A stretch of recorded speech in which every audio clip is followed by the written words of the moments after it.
The iron gates creaked. They were opening for us.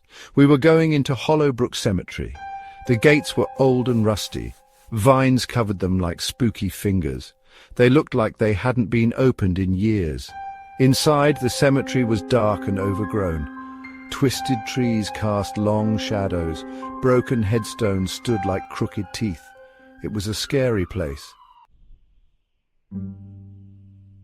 The air felt heavy. It was hard to breathe. A cold wind whispered through the trees. It sounded like someone was crying.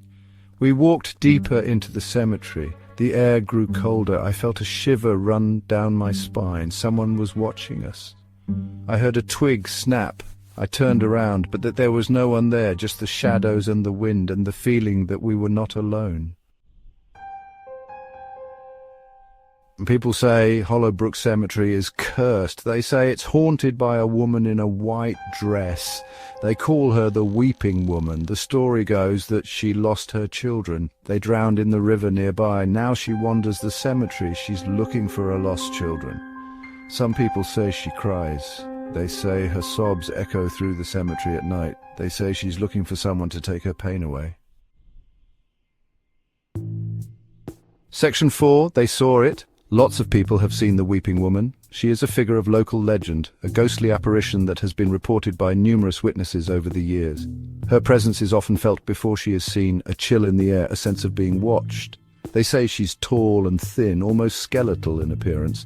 Her height and gaunt frame make her stand out even in the dim light of the cemetery. Some say she moves with an eerie grace, almost floating above the ground. Her white dress is torn and dirty, as if she has been wandering the graveyard for centuries. The dress, once beautiful, now hangs in tatters, stained by the earth and the passage of time. It flutters in the wind, adding to her ghostly appearance.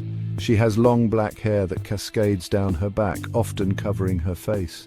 The hair is matted and unkempt, adding to her haunting look. It sways gently as she moves, almost as if it has a life of its own. And her eyes are empty, void of any emotion or life. They are dark, hollow pits that seem to stare right through you. Witnesses say that looking into her eyes is like looking into an abyss, a void that chills you to the bone. One night, a group of teenagers came to the cemetery. They had heard the stories and wanted to see if the legend was true. Armed with flashlights and a sense of adventure, they entered the graveyard, their laughter echoing in the still night air. They wanted to see if the legend was true. As they walked deeper into the cemetery, their excitement turned to nervousness. The shadows seemed to move, and every rustle of leaves made them jump. They whispered to each other, trying to keep their fear at bay. They saw her standing by a grave. She turned to them, her movement slow and deliberate. The teenagers froze, their flashlights illuminating her ghostly figure. She seemed to glide towards them, her eyes fixed on the group. Her face was pale and gaunt.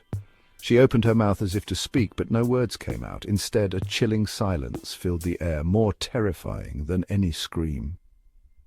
The teenagers could feel their hearts pounding in their chests, but no sound came out. The silence was deafening, and the teenagers felt a wave of fear wash over them.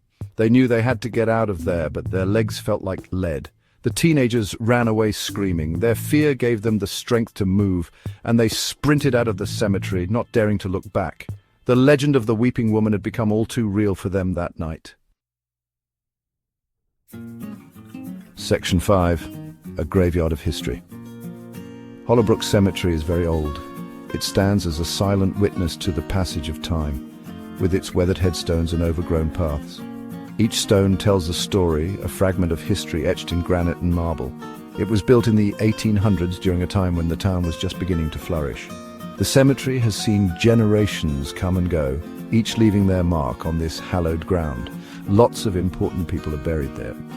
The gravestones bear the names of those who shaped the town's history, from influential mayors to brave soldiers who fought in wars long past.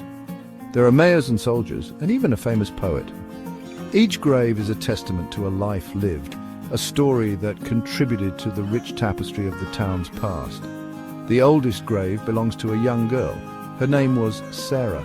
Her headstone, now weathered and worn, is adorned with colourful plastic flowers left by visitors who feel a connection to her tragic story. She died in a fire when she was only 5 years old. The inscription on her gravestone tells of a life cut short. a poignant reminder of the fragility of life. Some people say her ghost still haunts the cemetery.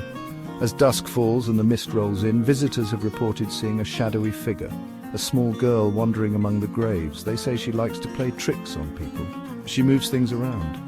Items left on graves are found in different places, as if moved by unseen hands, and she whispers their names. Visitors have reported hearing soft whispers, their names carried on the wind, sending chills down their spines. She just wants someone to play with. The lonely gravestone, often found with a child's toy left by a compassionate visitor, speaks of a spirit longing for companionship, a young soul lost but not forgotten. Section 6. The Unseen Residence. I put my hand on a cold headstone. I felt a chill. The stone was rough under my fingers, worn by time and the elements. It was as if the headstone itself was trying to tell me a story of the person who lay beneath it. It was like I was touching someone who had lived a life, had dreams, hopes and fears. The connection was almost palpable, as if the barrier between the living and the dead was thinner than I'd ever imagined. Someone who was still alive. The sensation was eerie, yet strangely comforting. It made me wonder about the lives of those who were buried here, their stories, their secrets. What had they experienced? What had they left behind? I looked around at the graves. Each one represented a life, a story that had come to an end. But in this quiet, solemn place, it felt like those stories were still being told, whispered by the wind that rustled through the trees. They seemed to stretch on forever. Row upon row of headstones, each one a silent testament to a life once lived. It was overwhelming to think about how many people had walked this earth, each with their own unique journey. How many people were buried here, how many stories were left untold. The sheer number of graves was staggering, a reminder of the passage of time and the inevitability of death. Yet there was a sense of peace here, a feeling that these souls had found their final resting place. How many were still here? The thought sent a shiver down my spine.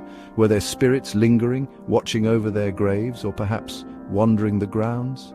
The air was thick with the weight of their presence, almost tangible. I felt a presence behind me.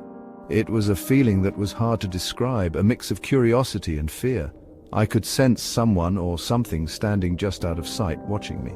The hairs on the back of my neck stood up. I didn't want to turn around. The fear of the unknown kept me rooted to the spot. What if I saw something I couldn't explain? What if the presence was real and not just a figment of my imagination? I didn't want to see who was there. The thought of confronting whatever was behind me was too much to bear. I took a deep breath, trying to calm my racing heart. The cemetery was silent, but the silence was deafening. But I knew I wasn't alone. The feeling of being watched was undeniable. In that moment, I realized that the unseen residents of this cemetery were very much present, their stories and spirits lingering in the air, forever a part of this sacred ground. Section 7. Hollowbrook's secrets remain. We left Hollowbrook Cemetery. As the sun was setting, the shadows grew longer, the air grew colder. We were glad to be leaving. As we drove away, I looked back. The cemetery gates were closing. They were closing on the secrets of Hollowbrook. We may never know what really happened there. But one thing is for sure, Hollowbrook Cemetery is a place of mystery, and it's not done with us yet.